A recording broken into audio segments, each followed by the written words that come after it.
in your own experiences, what were the moments in which you felt like your trust was broken on a team or with an individual? And I Hmm. think the thing we probably hear more than anything is the way someone responded to an idea that I had. Yeah, Right? I think that's like the absolutely. top of mind thing people usually say is how I respond, Hmm. or how they responded to me is the thing that feels almost top of mind all the time when they think about the trust and psych safety on a team.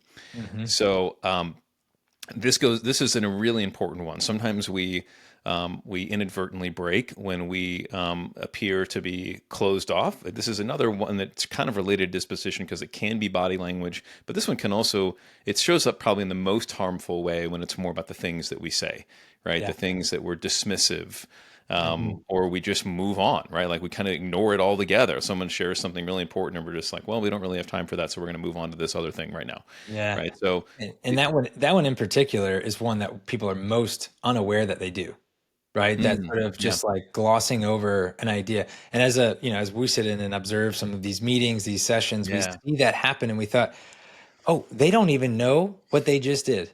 But the right, person over yeah. there feels like they don't want to share, right, anymore because you just Yeah, glossed over that point of that it's idea, that point of feedback. yeah, it's so true.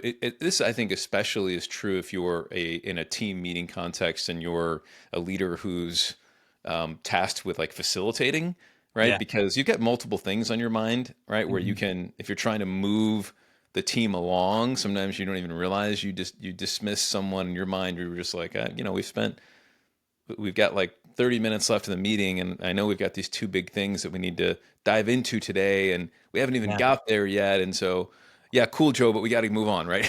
And Right.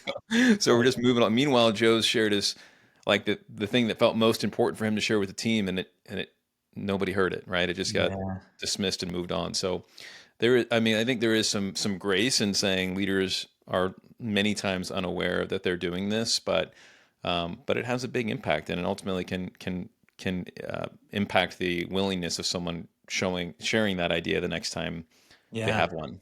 Yeah, that little example, Sean, has me thinking about maybe a new insight for myself, which is, the context of the conversation, um, I think influences how we show up, Hmm. um, when it and how we respond specifically. So it's making me maybe a little bit of a moment of vulnerability for me here would be what I've found is that when I am sort of the steward of a project or the subject Hmm. matter expert within a conversation, and I've spent a lot of time thinking about the Hmm. topic that we're talking about, Yeah. right? So I'm sort of the person who spent the most amount of time, and here I am in a setting where I want to get feedback, right? I Yeah. want to get, and so it's designed to get feedback from Yeah. people. Yeah. But what I've found myself do at times is almost shut down ideas the moment that they come back because I've already thought through the thing, Yeah. right? And Yeah. I've got and in those moments, I think what I've heard in feedback to me afterwards is, hey, I didn't disagree with your idea. You've obviously spent way more time on this than I have.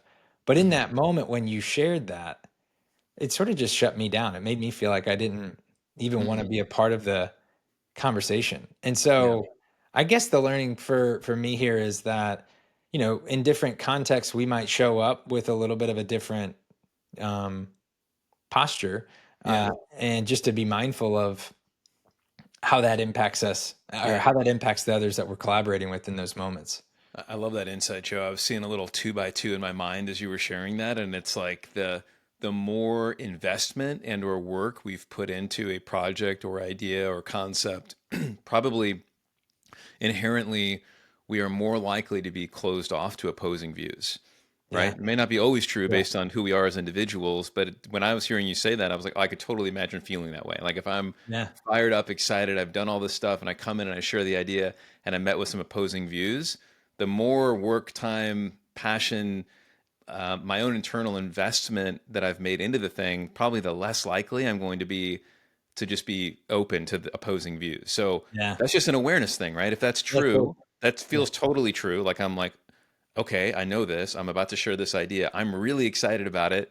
and I really hope that everyone else sees it exactly the same way I do, right? Right. Right. That they may not because they're not where I am yet, and I need to know that and be okay with it going into it. Yeah, absolutely. And if I'm going into that actually, because a lot of times I think this shows up where leaders are going into that conversation with the intention, at least on paper, of getting feedback and getting actual ideas. And so if that's truly Yeah, your what you right. need to do, Yeah, then you need to be ready to check yourself when you have that right. emotional reaction to some of the feedback, because that's natural. We don't expect Yeah, you to not have your feelings. It's that choice to how are you going to respond when somebody shares this idea yeah, that opposes or diverges the direction of this thing that you've been working on. How do you yeah, come prepared to respond in a yeah. thoughtful way and in a way that builds and furthers psych safety within your team?